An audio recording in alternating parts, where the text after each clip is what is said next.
రెండో పెళ్ళి మొదటి భార్య ఉండగానే విడాకులు తీసుకోకుండా రెండో పెళ్ళి చేసుకోవచ్చా?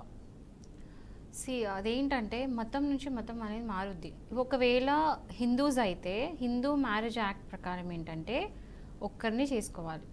ఒక్కరిని చేసుకున్న తర్వాత వాళ్ళు లీగల్గా మ్యారేజ్ అయిన తర్వాత అంటే అన్ని కస్టమ్స్ ప్రకారం ట్రెడిషన్స్ ప్రకారము ఒక పెళ్ళైన తర్వాత భార్య ఉండంగా అంటే భార్య బ్రతికే ఉండంగా అండ్ విడాకులు తీసుకోకుండా ఇంకొక వైఫ్ని చేసుకోవడానికి లేదు. ఇది హిందూ మ్యారేజ్ యాక్ట్ చెప్తుంది.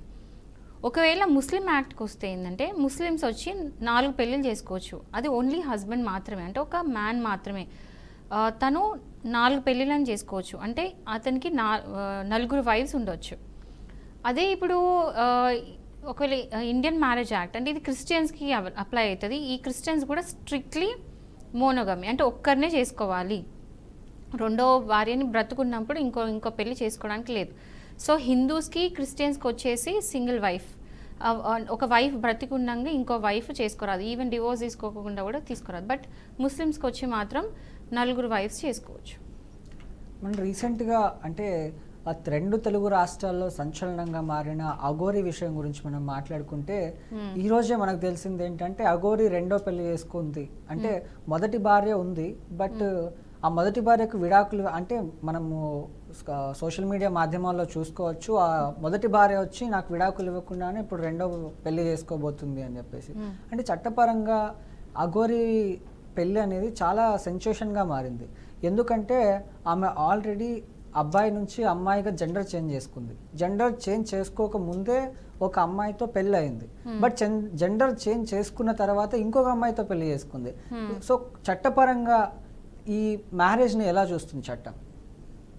ఫస్ట్ థింగ్ ఏంటంటే అఘోరి ఇవన్నీ పక్కకు పెడితే, ఈ ఇన్సిడెంట్ అనేది పక్క పెడితే ఎవరైనా సరే ఆల్రెడీ హస్బెండ్కి ఫస్ట్ వైఫ్ ఉంటే, ఫస్ట్ వైఫ్ బతుకే ఉంటే అండ్ ఫస్ట్ వైఫ్కి అసలు విడాకులు ఇవ్వకుండా సెకండ్ పెళ్ళి చేసుకోవడానికి వీలు లేదు.